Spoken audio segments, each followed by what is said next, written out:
नमस्कार हिंदुस्तान। हमारे चैनल पर आप सभी का स्वागत है दोस्तों। आज भी एक स्पेशल टॉपिक है। अब ये मत कहना कि स्पेशल है, बहुत ज्यादा स्पेशल है, सीधा टॉपिक पर आओ। मैं कुछ नहीं बोल रहा हूँ, मेरे बोल रहे हैं जो बोल रहे हैं। देखिए, टॉपिक स्पेशल इसलिए है क्योंकि हमने एक टेनेंसी का एक वीडियो पहले बनाया था और उसी को हम थोड़ा सा आगे और लेके चलते हैं। लेकिन पहले बात करते हैं कि क्या आपको कोर्ट सीधा ही डिग्री दे सकता है, वो भी मुकदमे से पहले। ये एक बहुत बड़ा सवाल है। उम्मीद ने जो बात कही उससे पहले मैं आपको बताऊं, टीनेंसी इसने एक वर्ड यूज किया। टीनेंसी का क्या मतलब है आम आदमी शायद नहीं समझ पाए। किराएदारी आम आदमी समझ पाएगा। टीनेंसी जो है वो किराएदारी से संबंधित शब्द है। और एक उम्मीद ने वर्ड यूज किया डिक्री। तो डिक्री भी आम आदमी शायद नहीं समझ पाएंगे। जिसने हमारे प्राइव वीडियोस देखे उन्होंने शायद इस बारे में यही मैं कहना चाहता हूं कि हमारे व्यूवर्स ने किराएदारी के पहले से वीडियो देख रखे हैं अभिषेक, वो भी 2-3 होंगे शायद, अब तो मैं भूल भी गया हूं। कोई बात नहीं, फिर भी वापस रिपीट करूं मैं। डिक्री क्या होता है दोस्तों?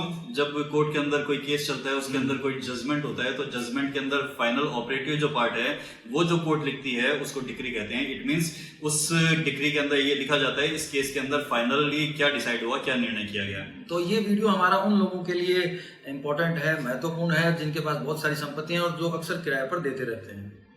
बिल्कुल दोस्तों, आज का जो टॉपिक है वो स्पेसिफिक इस बारे में है कि किराएदारी के डिस्प्यूट जो हैं वो बहुत आम है आजकल। सब जगह किराएदारी के डिस्प्यूट होते हैं। एक बार आपको किराएदारी पे कोई प्रीमाइसेस दे दिया जाता है आपके द्वारा, तो वो खाली करवाने में आपको बहुत जद्दोजहद करनी पड़ती है।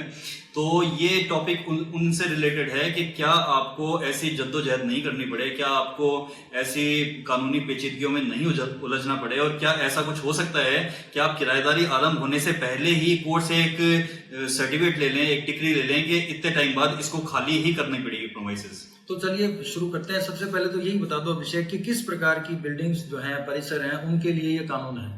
दोस्तों, ये जो आज जिस टॉपिक पे चर्चा कर रहे हैं वो है लिमिटेड पीरियड टीनेंसी। मतलब उसका शाब्दिक अर्थ ये है कि एक सीमित अवधि की किराएदारी के बारे में अपन चर्चा कर रहे हैं। ये फर्स्ट ऑफ ऑल तो लागू होती है दोस्तों रेजिडेंशियल प्रोमाइसेस के लिए। जो आवासीय संपत्ति है उनके लिए, कॉमर्शियल के ऊपर ये लागू नहीं होता है। दूसरा, ये जो एक्ट है स्पेसिफिक, इसके लिए एक बात और बताऊं, ये रेंट एक्ट जो है ये स्टेट एक्ट है। हर स्टेट के अलग अलग हैं, ये सेंट्रल एक्ट नहीं है, ये पूरे भारतवर्ष पे लागू नहीं होता। तो आज हम जिस बारे में चर्चा कर रहे हैं वो है राजस्थान का रेंट एक्ट, उसके बारे में चर्चा कर रहे हैं। तो ये राजस्थान का स्टेट एक्ट है। ये जो प्रोविजन है राजस्थान के एक्ट के ऊपर, एक्ट के अनुसार लिए गए हैं और ये राजस्थान पे ही प्रिवेल करते हैं। तो हमारे जो राजस्थान के व्यूवर्स हैं उनके लिए तो बहुत ज्यादा महत्वपूर्ण हो जाता है। बिल्कुल। और अच्छा चलो, ये बताया कि आवासीय प्रायोजन की जो बिल्डिंगें हैं उन पर ये लागू होता है। इसमें पीरियड जो है वो क्या रहेगा किराएदारी का?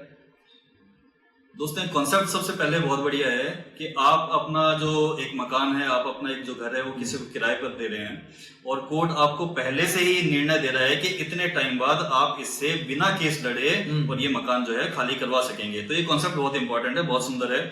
अब इसके अंदर होता क्या है दोस्तों कि आपकी जो रेजिडेंशियल प्रीमाइसेस है, आपका जो रेजिडेंशियल बिल्डिंग है, आपका जो मकान है, आपका जो घर है, वो आप किसी को किराए पर देने से पहले ही आप और किराएदार, जो भी संभावित किराएदार है, प्रपोज्ड आपका टेनेंट है, आप दोनों कोर्ट में जाएंगे। कोर्ट में जाकर के कोर्ट से कहेंगे कि साहब ये रेजिडेंशियल प्रीमाइसेस है जो मैं इस व्यक्ति को किराए पर देना चाहता हूँ, ये किराए पर लेने के लिए तैयार है। और ये 3 साल की कोई भी अनधिक अवधि, मतलब मैक्सिमम पीरियड 3 साल, अगर 3 साल से ज्यादा अगर आप किराएदारी पे देते हैं तो ये प्रोविजन लागू नहीं होगा।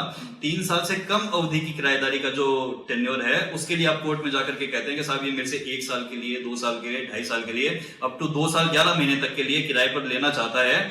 और हम दोनों सहमत हैं कि आप पहले ही इसमें डिक्री पारित कर दें कि 2 साल 11 महीने में ये मेरे को इस प्रीमाइसेस का पोजेशन दे देता है तो वेल एंड गुड। अगर नहीं देता है तो मेरे को केस नहीं लड़ना पड़े, मैं सीधा कोर्ट के सामने आऊं कि साहब आपने मेरे को डिक्री दी थी और आप मेरे को ये प्रीमाइसेस मेरा खाली करवा के दें। तो कोर्ट दोनों को सुनकर, दोनों की सहमति के आधार पर डायरेक्ट ही निर्णय सुना देगा और वो टाइम मेंशन कर देगा उसके अंदर कि आज की तारीख से इतने महीने के अंदर, इतने वर्ष के अंदर, जो भी अपन ने फाइनल किया था उसके अंदर किराएदार जो है वो इस प्रीमाइसेस का कब्जा लैंडलॉर्ड को समझा देगा।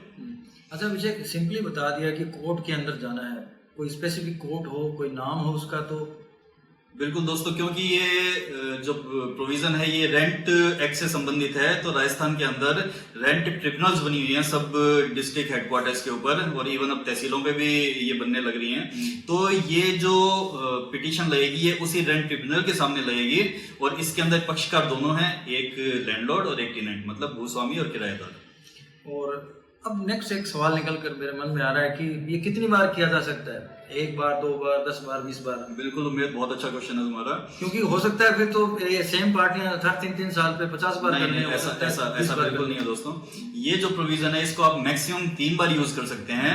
जो एक्ट आपको परमिट करता है वो ये कहता है कि आप ऐसे किसी रेजिडेंशियल प्रीमाइसेस के लिए इस एक्ट के इस प्रोविजन को 3 बार से अधिक यूज नहीं कर सकते। आप 3 बार इस प्रोविजन का फायदा उठा सकते हैं।